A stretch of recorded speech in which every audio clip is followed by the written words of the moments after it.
Assessment and Illuminate. The importance of the CSS, or the CCSS. The CCSS, or the Common Core State Standards. The intention of the CSS is to provide the student to have consistency, which is good in special ed. You want things to be the same, and that you want things to be the same between each student when it comes to their outcomes. So they're in place to create a roadmap for school districts and to ensure that the students are receiving the skills necessary for post-secondary education and work environments. For some more information on the CCSS or some specifics, you can go to thecorestandards.org. The MTSS, or the Multi-Tiered System of Support. This is put into place so that students will receive individualized and more intensive instruction. There are 3 different tiers. The first tier is more evidence-based, and it's tied into the state standards. If students are in Tier 2, then they are there because they are having some more struggles in Tier 1, and they will receive some more small group instruction. And then Tier 3 is way more individualized, and they will receive more one-on-one instruction. Progress reporting. This is important when you have special education students. So you want to make sure that you have the appropriate measurement of materials, depending on which student you're talking about or which skills that they need to learn. You need to evaluate whether the measurement materials are reliable and valid. You administer and score your curriculum-based measures that you figure out. While doing this, you give feedback to both the students and the parents. You use the data from your CBMs to set new instructional goals for your kids. And then you use that data again to judge the effectiveness of your instruction later on. So this is an example that was in the book of progress reporting on a graph. So the key to progress monitoring, you should have consistency when assessing your student progress. You want to focus on long-range goals with the student, and you want to make instructional decisions based on the CBM data that you collect or have.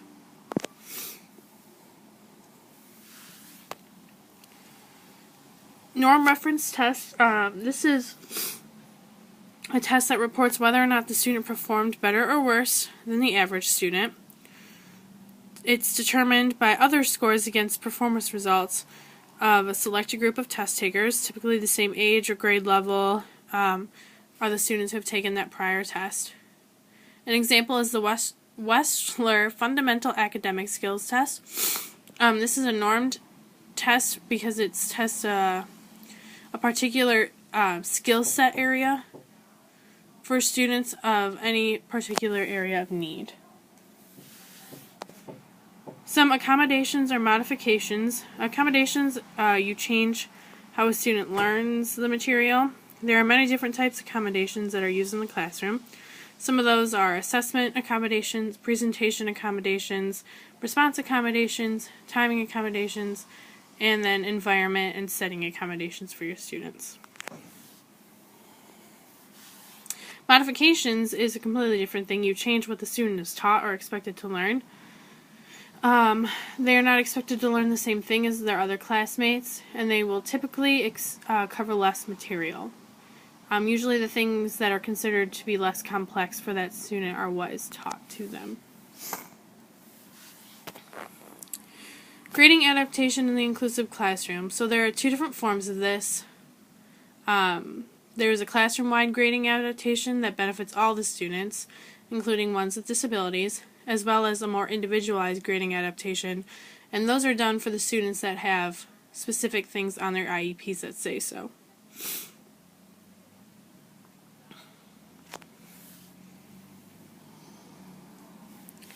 Personal curriculum. So the personal curriculum is the process where we modify specific credit requirements and content area expectations based on an individual's learning needs. So it's appropriate when the student has this requirement on their IEP. This is when they have a larger need from like modifications or accommodations or things like that. Before being switched to the personal curriculum, the educator must try everything possible to make sure that the student doesn't need that specifically.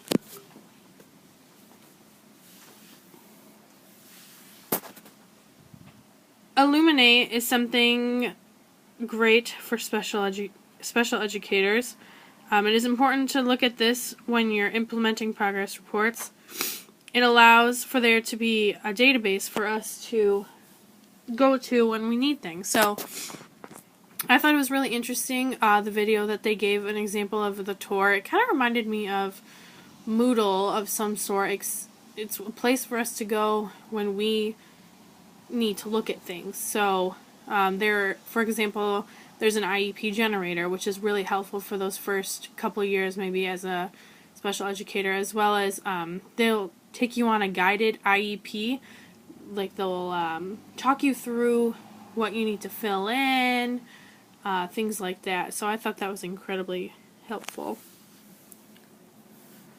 This was the home page of Illuminate.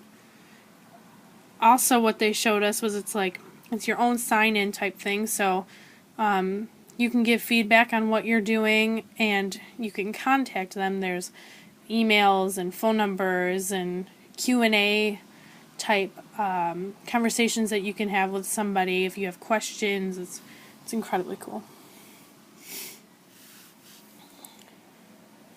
Speaking of progress monitoring and reporting, one of the many things on Illuminate is it lets you know what is important in the IEP. So you want to develop goals and objectives and different benchmarks to make sure your students are actually making progress in their general curriculum. This IEP will include a periodic report of progress that will be provided for the parents and the child if necessary. Typically, progress reports or reporting will happen based on marking periods. So, for example, Alma has 2 terms, so maybe it would be broken up into 2. Or when you're in high school, you have 4 different marking periods, so it would be broken up like that.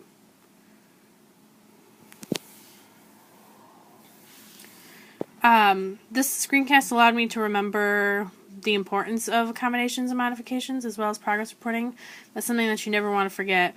It's important to get to the end goal, but with special education, you also need to realize the steps getting there are very different and are incredibly important.